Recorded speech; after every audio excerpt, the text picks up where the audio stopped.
l'unboxing des 4 dernières Fairyloot que j'ai reçues, que j'ai pas ouvert, et je vais en même temps vous expliquer pourquoi j'arrête tout simplement Fairyloot. Alors, je vais ouvrir complètement dans le désordre, je ne sais plus qui est arrivé, laquelle en premier à la maison, le problème n'est pas là. Le problème est que j'avais comme défi cette année de lire en anglais, que nous sommes au mois d'avril, que j'attaque pleinement la période des concours actuellement, et que je n'ai lu aucun livre en anglais. Donc soyons réalistes, à un moment donné, les éditions ont beau être super belles, je prends pas le temps de lire, donc ça sert à rien de stocker pour stocker. Et on commence avec celle de février, avec sa jolie petite carte. Elle est belle, hein. Et le livre. Comme toujours, hein, ça se présente super bien, j'adore le design, je n'ai que la version livre, puisque ça coûte quand même déjà un certain prix.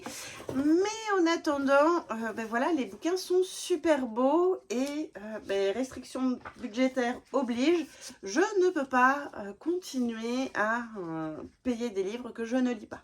Alors c'est le fameux qui n'est pas pour Marie de Mirazonchi, puisqu'il y a des papillons et qu'elle déteste les papillons. Enfin voilà, elle est phobique des papillons. Donc voilà à quoi il ressemble, avec comme toujours une jaquette réversible. Je vous le montre jusqu'à l'autre côté. Sur la tranche aussi, nous avons des papillons. Et à l'intérieur, ça va un peu mieux, même s'il y en a quand même. Et regardez, même sur le haut des chapitres, il y a quelques petites choses. Donc il est super beau, il est magnifique.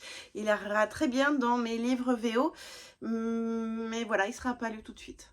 Autre problème que j'ai par rapport à ça, c'est que comme je ne lis pas actuellement en anglais, je n'arrive même plus à les ouvrir. Donc je me suis dit, je vais faire une vidéo pour les ouvrir, pour les ranger et arrêter un petit peu de culpabiliser, de dépenser de l'argent que je ne lis pas. Ce n'est pas comme si ma bibliothèque était pleine de livres que je ne lis pas, mais voilà quoi. Et là, nous avons la Fairyloot de janvier qui arrive.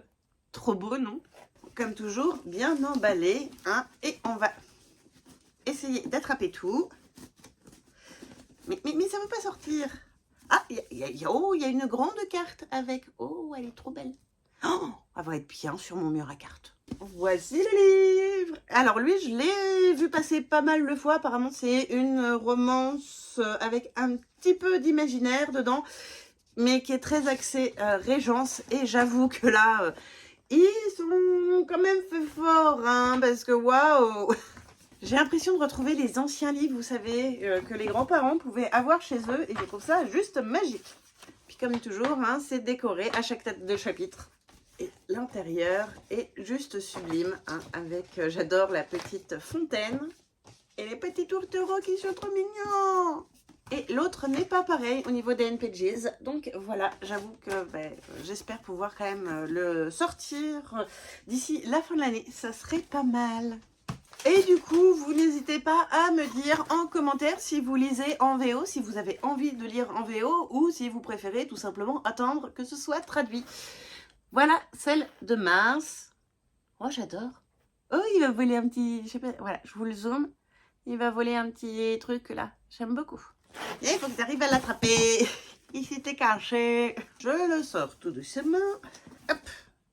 Comme ça. Voilà, j'ai trouvé le bon sens. Et le voilà. Oh, j'avoue que... Ah, mais oui, c'est Barlotrice qui a fait une romantaisie orientale qui est traduite chez De Saxus, je crois, de mémoire. Et là, encore une fois, c'est tout zolé. Oh oui, vraiment, ils font des trucs super, super beaux, je trouve. Et le jaspage, j'aime bien. Ça fait un petit peu fumé.